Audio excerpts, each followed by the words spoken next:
تنہا قبر میں ہوگا تیرا کوئی نہ ہوگا میر، کوئی نہ ہوگا میر۔ اللہ ہی اللہ بول سلامت جیون بازی جیت، جیون بازی جیت۔ ڈھلتا سورج روز سنائے تجھے فنا کے گیت، تجھے فنا کے گیت۔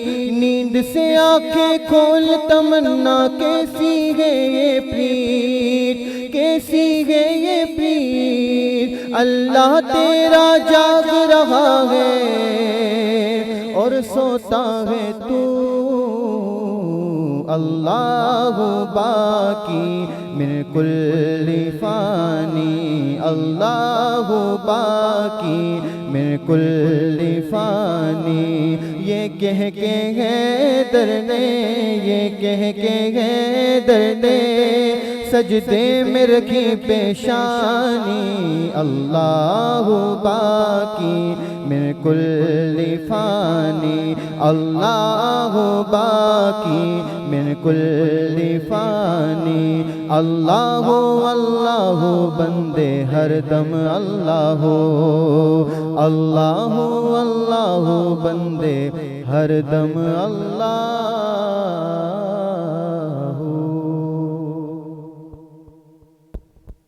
سبحان اللہ، سبحان اللہ، ماشاءاللہ۔ ناظرین کرام، ابھی آپ حضرات کے سامنے ہمارے مہمان سناخواہ محمد حسین بشیر قادری صاحب حمد باری تعالیٰ کی سعادت حاصل کر رہے تھے، اور یوں اللہ تبارک و تعالیٰ کے نام سے اس محفل کا اور اس پروگرام کا آغاز ہو چکا ہے۔ ناظرین کرام، قرآن مجید ایک ایسی کتاب ہے کہ جس کے اندر اللہ تبارک و تعالیٰ کا کلام ہے، اور اللہ تبارک و تعالیٰ ہم کلام ہوتا ہے، تو جو کلام رب تبارک و تعالیٰ کا ہو جس کتاب کے اندر، تو یقیناً وہ تمام دنیا کی کتابوں سے عظیم تر کتاب ہے، اور اس کو پڑھنے کا حکم ہے، تلاوت کا بھی ثواب ہے، سمجھنے کا بھی حکم ہے، اور غور و فکر کرنے کا بھی حکم ہے۔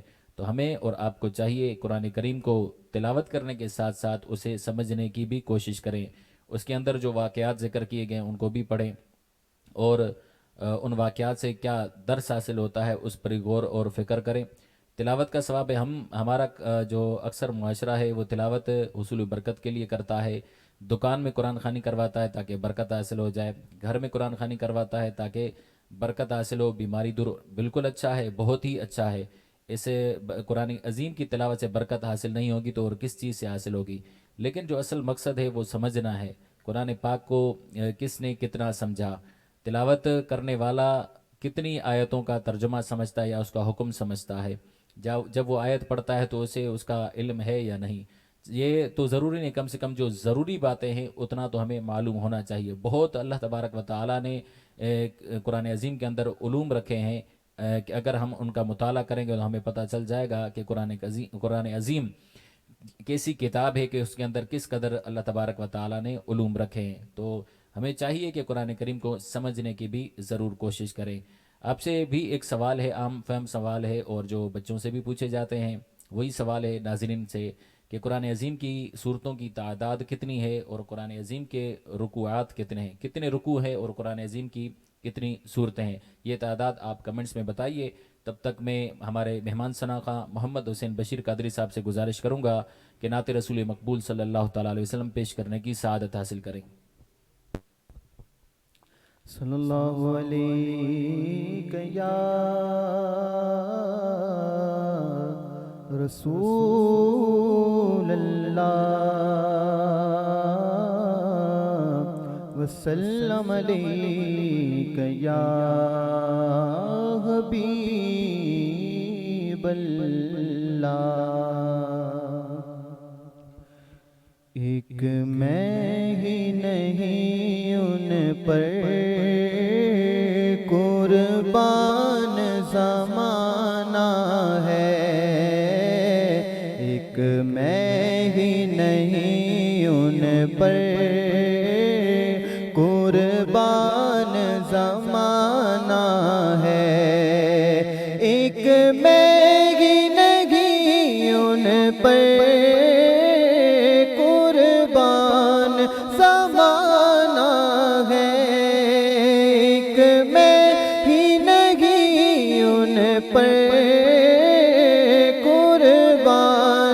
زمانہ ہے، جو رب دو عالم کا محبوب یگانہ ہے، جو رب دو عالم کا محبوب یگانہ ہے۔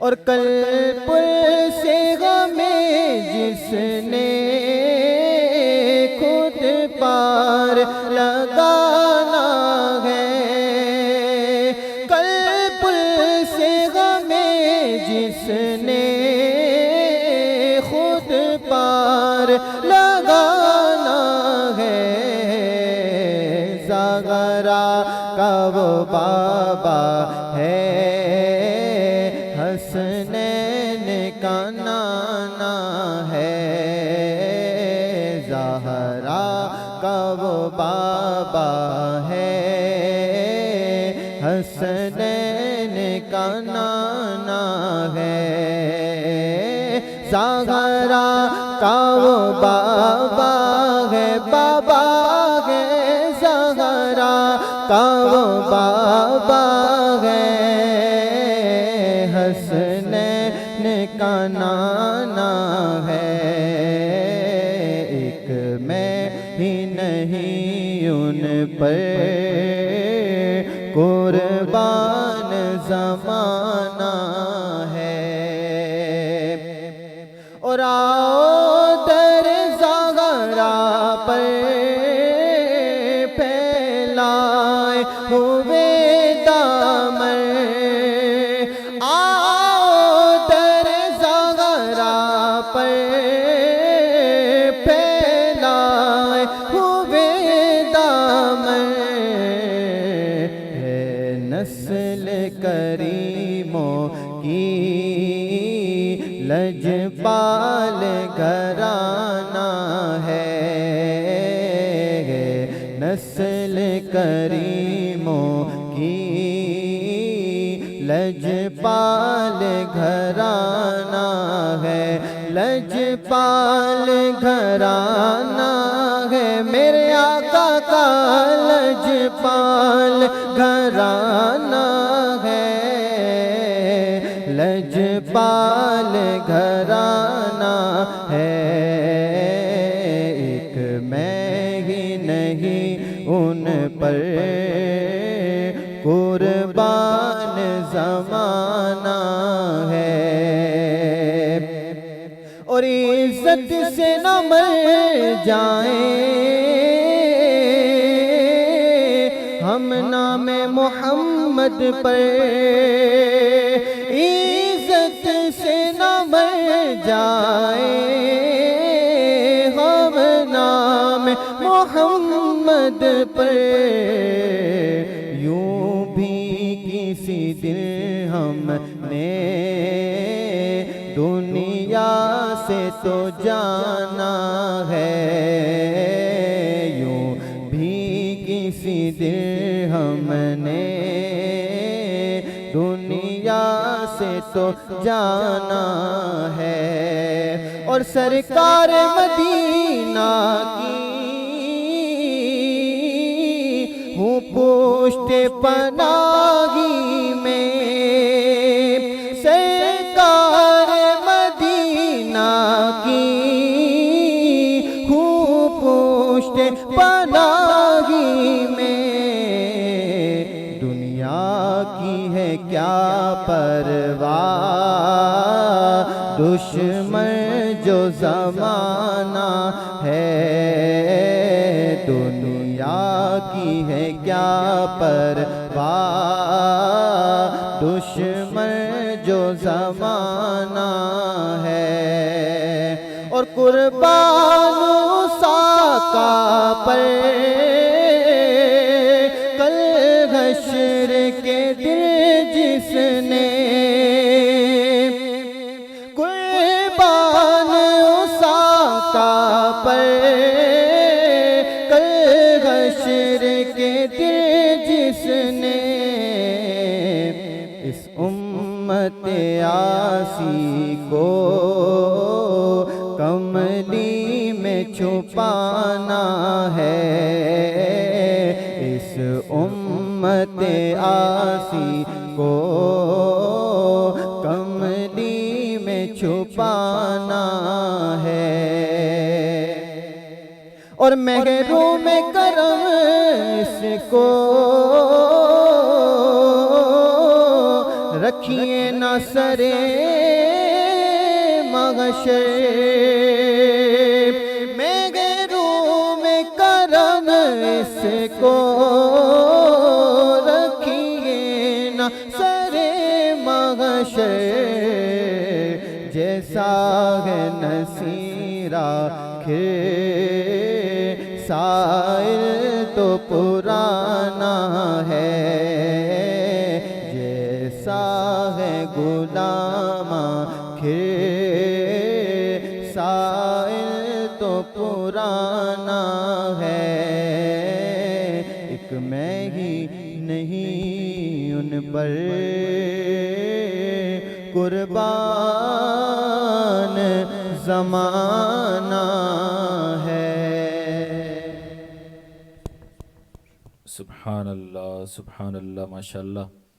ناظرین کرام، ابھی آپ حضرات کے سامنے ہمارے مہمان شناخواں محمد حسین بشیر قادری صاحب بارگاہ رسالت میں ہدیہ نعت پیش کرنے کی سعادت حاصل کر رہے تھے، اور نعت سے قبل ہم نے سوال کیا تھا، دوبارہ دہرا دیتا ہوں کہ قرآن عظیم کی صورتوں کی تعداد کتنی ہے، قرآن عظیم کے اندر موجود رکوعات کی تعداد کتنی ہے، کتنے رکوع ہے اور کتنی صورتیں ہیں۔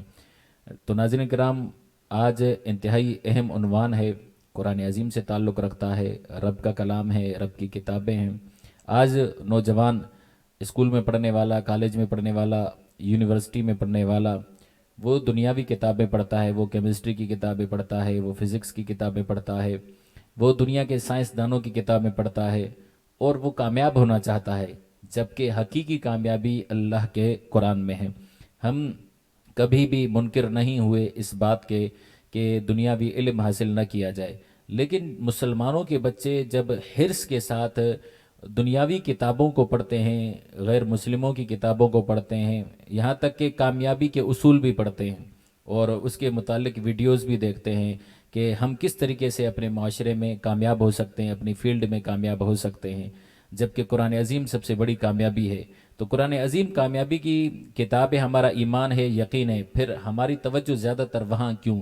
وہاں بقدر ضرورت ہونی چاہیے، یہاں زیادہ ہونی چاہیے۔ تو اللہ تبارک و تعالی ہمیں قرآن کریم کو زیادہ سمجھنے اور پڑھنے کی توفیق عطا فرمائے۔ اب میں استاذ محترم، استاذ العلماء مفتی محمد نعمان حنفی دامت برکاتہم العالیہ کی خدمت میں مؤدبانہ گزارش کروں گا کہ آج کے عنوان یعنی کہ نزول قرآن کے مقاصد پر گفتگو فرمائیں۔ اعوذ باللہ من الشیطان الرجیم، بسم اللہ الرحمن الرحیم۔ الف لام را کتاب انزلناہ الیک لتخرج الناس من الظلمات الی النور، صدق اللہ العزیز عظیم۔ شاعر نے کہا تھا وہ معزز تھے زمانے میں مسلمان ہو کر، وہ معزز تھے زمانہ میں مسلمان ہو کر، ہم خوار ہوئے تارک قرآن ہو کر۔ ذی قدر ناظرین و حاضرین، آپ نے سماعت کیا کہ ہماری آج کی اس نشریات کا موضوع سخن ہے نزول قرآن کے مقاصد۔ قرآن مجید برہان رشید رب سبحانہ و تعالیٰ کا وہ مقدس، محترم، معظم کلام ہے کہ جس کے بارے میں میرے اور آپ کے آقا دو عالم کے داتا صلی اللہ علیہ وآلہ وسلم نے فرمایا کہ قرآن مجید برہان رشید کی فضیلت دیگر کلاموں پر ایسے ہے جیسے خود خالق کی اپنی مخلوقات پر فضیلت۔ قرآن مجید برہان رشید میرے اور آپ کے آقا دو عالم کے داتا صلی اللہ علیہ وآلہ وسلم کی ذات والا پر کم و بیش 23 برس کے عرصہ میں نازل ہوا، اور اسے لے کر آنے والے نقیب سرکار جبریل باوقار جناب جبریل امین علیہ الصلوۃ والسلام ہیں۔ قرآن عظیم جس طرح پڑھنا، صحیح پڑھنا، درست پڑھنا، دیکھنا، سننا، یہ نیکی کا، اجر کا باعث ہے، ایسے ہی نزول قرآن کے مقاصد کو جاننا بھی نہایت اہمیت کا حامل ہے۔ علامہ اسماعیل حقی رحمہ اللہ نے تفسیر روح البیان میں فرمایا کہ رب سبحانہ و تعالیٰ نے جتنی کتب اتاریں، جتنی آسمانی کتابیں نازل فرمائیں، ان سے مقصود کیا تھا کہ ان سے مقصود تھا ان آیات کے تقاضوں پر صحیح طریقے سے عمل پیرا ہونا، آیات جن احکام کا تقاضا کرتی ہیں ان احکام کو بجا لانا، یہ قرآن عظیم کے نزول کے مقاصد میں سے ایک مقصد۔ اور جیسا کہ مجھ سے قبل مولانا ساجد سمرو صاحب نے بھی آپ کے سامنے ذکر کیا کہ ہم اس بات کے انکاری نہیں کہ آپ تلاوت قرآن نہ کریں، آپ قرآن دیکھیں نہیں، قرآن چھوئیں نہیں، قرآن سے برکت حاصل نہ کریں، لیکن جہاں آپ قرآن چھوتے بھی ہیں، قرآن پڑھتے بھی ہیں، قرآن سنتے بھی ہیں، برکت و شفا کے حصول کا ذریعہ بھی سمجھتے ہیں، وہیں اس کے نزول کے مقاصد کو سمجھنا از حد اس لیے ضروری ہے کہ میں ایک مثال دے کر سمجھاؤں گا۔ ایک سلطنت کا ایک بادشاہ ہو اور اس کی سلطنت بہت بڑے رقبہ پر محیط ہو، اور وہ اپنی اس سلطنت کے ایک حصہ کے ایک حکمران کو ایک خط لکھے اور کہے کہ بھئی اس خط میں تحریر کرے کہ تم نے اپنے علاقہ میں یہ کام کرنے ہیں، یہ عمارت تعمیر کرانی ہے، یہ سرائے قائم کرنی ہے، یہ کنواں کھدوانا ہے وغیرہ، اس طرح کے بہت سارے امور کا ذکر کریں۔ اب وہ جو اس سلطنت کا وہ جو حکمران تھا، ایک جس نے خط بھیجا اور ایک وہ جس کے پاس بھیجا جو اس کی رعایا میں سے ایک حصہ کا مالک تھا، عارضی طور پر خط اس کے پاس پہنچ گیا، اور اب اس نے کیا کیا، اب اس نے اس کی تلاوت کرنا شروع کر دی کہ بھئی ہمارے بادشاہ کا خط آیا ہے، بادشاہ نے بھیجا، اور وہ دن رات اس کی تلاوت کرتا رہے، بس پڑھتا رہے، اور بادشاہ نے جو احکام کا حکم دیا تھا کہ ان کا اجرا کرو، مسجد بناؤ، مدرسے بناؤ، کنویں کھدواؤ، سرائے قائم کرو وغیرہ ذالک، اس طرح کے جو احکام دیے تھے وہ اس نے کیے نہیں۔ پھر بادشاہ اچانک سے آ جائے، اب بادشاہ آ کے جب دیکھے گا کہ میں نے تو حکمران کو کہا تھا کہ بھائی جب یہ خط تمہیں ملے تو تم نے میرے احکام کی بجا آوری کرنی ہے۔ اب آپ بتائیے کہ وہ بادشاہ اپنے اس حکمران پر ناراض ہوگا یا خوش ہوگا کہ حضرت یہ جو میرا نمائندہ تھا جسے میں نے ایک حصہ کا حکمران بنایا تھا، یہ میرا خط روزانہ باقاعدگی سے پڑھتا ہے، ایک دن بھی مس نہیں کرتا، اور رعایا کو بھی سناتا ہے روزانہ، تو وہ یقیناً آپ جانتے ہیں وہ خوش نہیں ہوگا، وہ اسے سزا دے گا، اسے ملامت کرے گا، اسے عتاب کا نشانہ بنائے گا کہ میں نے تو تمہیں خط اس لیے نہیں بھیجا تھا کہ محض پڑھو، روزانہ اس کی تلاوت کرو، اور اس میں جو احکام ہیں انہیں بجا نہ لاؤ، وہ خوش نہیں ہوگا۔ تو ایسے ہی آپ دیکھیے رب سبحانہ وتعالی، لیکن ہم یہ نہیں کہہ رہے، ابھی ذکر کر دیا میں نے پہلے ہی کہ تلاوت کے انکاری بھی نہیں اور اس کی فضیلت کے بھی منکر نہیں، فضیلت اپنی جگہ، تلاوت کرنے اور سننے کا بے شمار اجر اور ثواب، لیکن آپ اندازہ لگائیے یہ رب کا یوں تشبیہ کے لیے میں ذکر کر رہا ہوں، ایک خط ہے جو اللہ نے جبریل کے ذریعے حضور کے قلب اطہر پر نازل کیا، اور حضور کے توسل سے ہم مسلمانوں کو یہ بیش قیمت بیش بات تحفہ ملا۔ اب جب ہم رب کے حضور جائیں گے تو ہم رب سے کہیں گے رب روزانہ تلاوت تو کرتے تھے بڑے خشوع خضوع کے ساتھ، تو رب فرمائے گا یہ جو اس میں احکام تھے جن کی بجا آوری کے لیے میں نے تمہارے پاس اپنا یہ مقدس کلام بھیجا تھا، اس پر عمل کیوں نہیں کیا؟ یہ قرآن کا ایک شعبہ ہے، تلاوت کرنا، تلاوت سننا، اسے چھونا، اس سے برکت و شفا حاصل کرنا، یہ اس کا ایک شعبہ، ایک حصہ ہے۔ تو خط کے ایک حصے پہ تو آپ نے عمل کیا، لیکن وہ جو خط بے شمار احکام پر مبنی تھا اس پر تو آپ نے عمل نہیں کیا، تو رب آپ سے پوچھے گا۔ آپ کی پکڑ فرمائے گا، آپ کا مواخذہ فرمائے گا۔ تو قرآن کے مقاصد کیا ہیں، نزول قرآن کے مقاصد کیا ہیں؟ انشاءاللہ ہم قرآن عظیم کے پڑھنے کے جو مقاصد ہیں انشاءاللہ کل میں نے سوچا ہے یہ موضوع رکھیں گے، قرآن عظیم پڑھنے کے مقاصد کیا ہیں، یہ نزول قرآن کے مقاصد میں عرض کر رہا ہوں۔ خود قرآن مجید برہان رشید نے اپنے نزول کے مقاصد کا بیان فرمایا، اور بہت سارے مقاصد ہیں، ان میں سے ایک مقصد قرآن نے اعلان کیا کہ کتاب انزلناہ الیک، محبوب ہم نے اس کتاب کو آپ پر نازل کیا، لتخرج الناس، تاکہ آپ لوگوں کو من الظلمات الی النور، تاریکیوں سے نکالیں اور روشنیوں کی طرف لے جائیں۔ تو نزول قرآن کے بنیادی مقاصد میں سے ایک مقصد کیا ہے، وہ لوگ جو گمراہی کی دلدل میں دھسے ہوئے ہیں، جن پر کم علمی کا، جہالت کا گھٹا ٹوپ اندھیرا چھایا ہوا ہے، تو قرآن انہیں اس اندھیرے سے نکال کر اپنی روشنی کے اندر لے لیتا ہے۔ حضور بھی دنیا میں اس لیے بھیجے گئے، حضور کے مقاصد میں سے بھی ایک مقصد کہ حضور کیا کریں، یہ جو معاشرہ عرب جہالت کے دلدل میں ڈوبا ہوا ہے اور یہ کسی کو خاطر میں نہیں لاتے، انہیں اس جہالت سے نکال کر روشنیوں، اجالوں اور نورانیت کی طرف لے جایا جائے۔ اور حضور نے اپنے اس مقصد کو احسن طریقے سے پورا بھی کیا، اور دیکھتے ہی دیکھتے حضور سید عالم صلی اللہ علیہ وآلہ وسلم کے نقش قدم پر اور آپ کی باتوں پر عمل پیرا ہوتے ہوئے تھوڑا سے عرصہ میں پورا معاشرہ عرب اسلام کی روشنی سے منور ہو گیا اور معمور ہو گیا۔ پھر صحابہ کرام علیہ رضوان نے بھی اس کی روشنی کو اور اس کی کرنوں کو پھیلایا، اور آج ہم بھی انہی صحابہ کا، تابعین اور اہل بیت کا صدقہ ہے کہ ہم اسلام کی کرنوں سے اپنے آپ کو منور کیے ہوئے ہیں۔ لیکن آج بھی آپ کو ہمارے اس زمانہ میں بھی ایسے لوگ ضرور ملیں گے جو تاریکی میں ہیں، نام کے مسلمان ضرور ہیں لیکن تاریکی میں اس معنی میں ہے کہ قرآن تو کہہ رہا ہے نماز پڑھو، وہ اقامت صلاۃ کو نہیں سمجھتا، وہ کہتا ہے قائم کرنا ہے، پڑھنا اور ہے، قیام اور ہے۔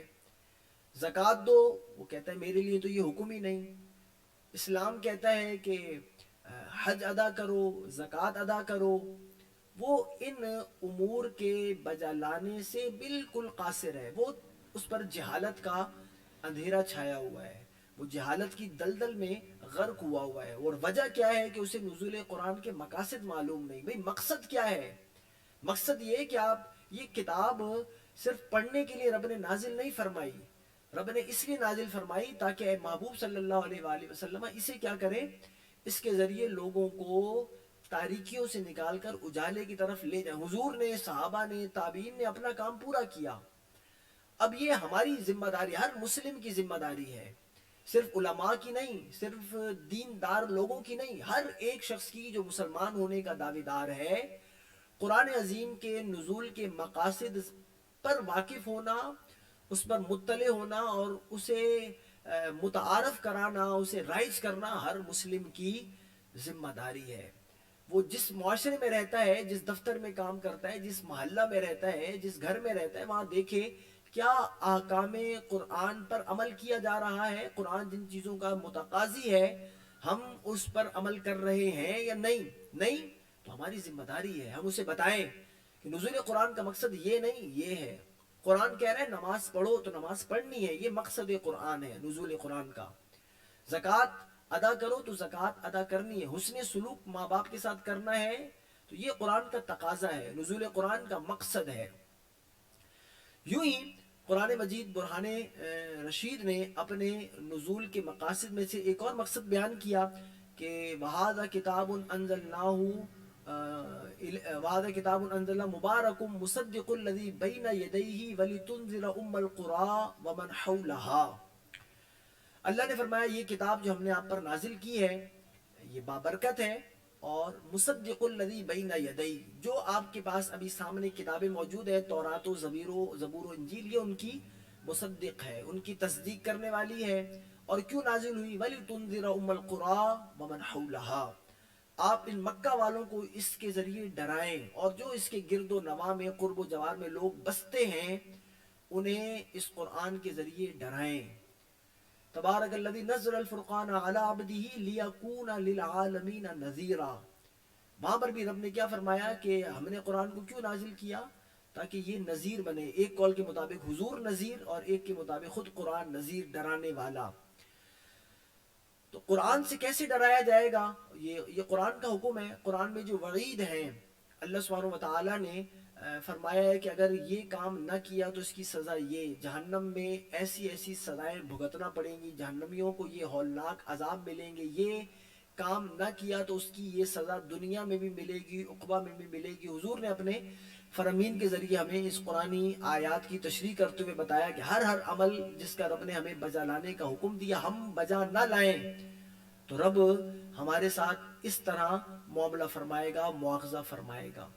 تو یہ بھی قرآن کے نزول کا مقصد، حضور کو جیسے فرمایا گیا کہ ڈرائے، پھر حضور نے وَأَنذِرْ عَشِيرَتَكَ الْأَقْرَبِينَ، حضور نے اپنے قرابت داروں سے ڈرانے کا آغاز کیا، انہیں بتایا کہ بھئی اللہ کو اگر ایک نہیں مانو گے جہنم میں جاؤ گے، مجھے اللہ کا رسول اور آخر نبی نہیں مانو گے جہنم میں جاؤ گے، یہ جو احکام اسلام ہیں ان کا اجرا نہیں کرو گے، انہیں نہیں بجا لاؤ گے، آخرت میں اپنے ان بد اعمالیوں کی وجہ سے سزا بھگتو گے۔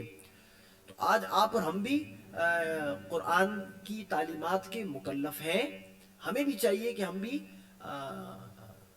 اپنی حیثیت کے مطابق اپنے دوست کو، اپنے رشتہ دار کو، اپنے سے بڑے کو، اپنے سے چھوٹے کو ہم خیر خواہی کے جذبہ کے تحت اسے ڈرائیں، اسے سمجھائیں۔ ایسا ڈرانا بھی نہیں، پہلے بھی ہم ذکر کر چکے ہیں، ایمان دونوں چیزوں کے مابین کا نام ہے، ترغیب بھی ہے ترہیب بھی ہے۔ صرف ڈرایا نہیں جائے، ترغیب بھی دلائی جائے، اسے بتایا جائے یہ کرو گے تو یہ نیکی، یہ اجر، یہ بدلہ، یہ ثواب، نہیں کرو گے تو یہ سزا، یہ جزا، یہ عقاب، یہ اسے بتایا جائے گا۔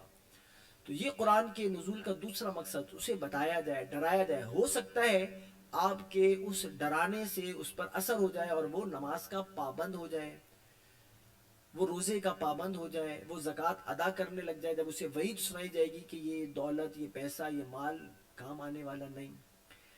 ایسے ہی قرآن نے اپنے نزول کے مقاصد میں سے ایک مقصد یہ بھی بیان کیا، کتاب انزلناہ الیک مبارک لیدبروا آیاتہ ولیتذکر اولو الالباب، یہ بابرکت قرآن اس لیے اتارا لیدبروا آیاتہ، اس کی آیات میں تدبر کریں، اور جو صاحبان عقل ہیں وہ اس سے نصیحت حاصل کریں۔ یہ جو تدبر قرآن ہے یہ بھی قرآن کے نزول کے مقاصد میں سے ایک اہم مقصد ہے، بنیادی مقصد ہے کہ قرآن تدبر کی طرف کیوں ترغیب دلا رہا ہے کہ جب انسان قرآن کی آیات میں تدبر کرے گا، اب اس پر جو جہالت کے اور تاریکی کے سائے منڈلا رہے ہیں وہ چھٹ جائیں گے۔ قرآن نے خود کہا افلا یتدبرون القرآن ام علی قلوب اقفالها، کیا ہو گیا انہیں، قرآن میں تدبر نہیں کرتے، کیا ان کے دلوں میں قفل لگے ہوئے ہیں، تالے لگے ہوئے ہیں؟ تو قرآن تو فرما رہا ہے جو قرآن میں تدبر نہیں کرتا گویا اس کے دل اور قلب پر تالے لگے ہیں۔ تو آپ اپنے دلوں پر لگے ہوئے تالوں کو کھولیں، اس کی چابی تدبر قرآن ہے۔ اعلیٰ حضرت عظیم البرکت الشاہ امام احمد رضا خان رحمۃ اللہ تعالی علیہ کا جو ترجمہ قرآن کنز الایمان ہے، وہ آپ اپنے گھروں کی زینت بنایا ہوا ہوگا، یقیناً ہر سنی مسلمان ایمان کے اس خزانہ کی اہمیت کو سمجھتا ہے، تو اس کے گھر میں ضرور موجود ہوگا، اسے پڑھے، اس میں تدبر کرے، رب اس سے کس چیز کے بارے میں تقاضا کر رہا ہے، کیا حکم دے رہا ہے، کس چیز سے روک رہا ہے۔ ماہ رمضان نزول قرآن کا مہینہ ہے، نزول قرآن کے کچھ مقاصد ہم نے آپ کے سامنے ذکر کیے ہیں، کچھ اور نہ صحیح آپ نے سنا بھی ابھی مجھ سے پہلے، آپ ایک آیت ہی پڑھیں لیکن تدبر کریں، سوچیں رب آپ سے کیا فرما رہا ہے، آپ کو کیا حکم دے رہا ہے، آپ دیکھیں گے کہ آپ کی زندگی پر اس کے بہت اچھے اثرات مرتب ہوں گے۔ رب سبحانہ وتعالی نزول قرآن کے مقاصد کو سمجھنے والا اور نزول قرآن کے مقاصد پر ہم سب مسلمانوں کو عمل پیرا ہونے کی توفیق عطا فرمائے۔ وآخر دعوانا ان الحمدللہ رب العالمین۔ سبحان اللہ، سبحان اللہ، ماشاء اللہ۔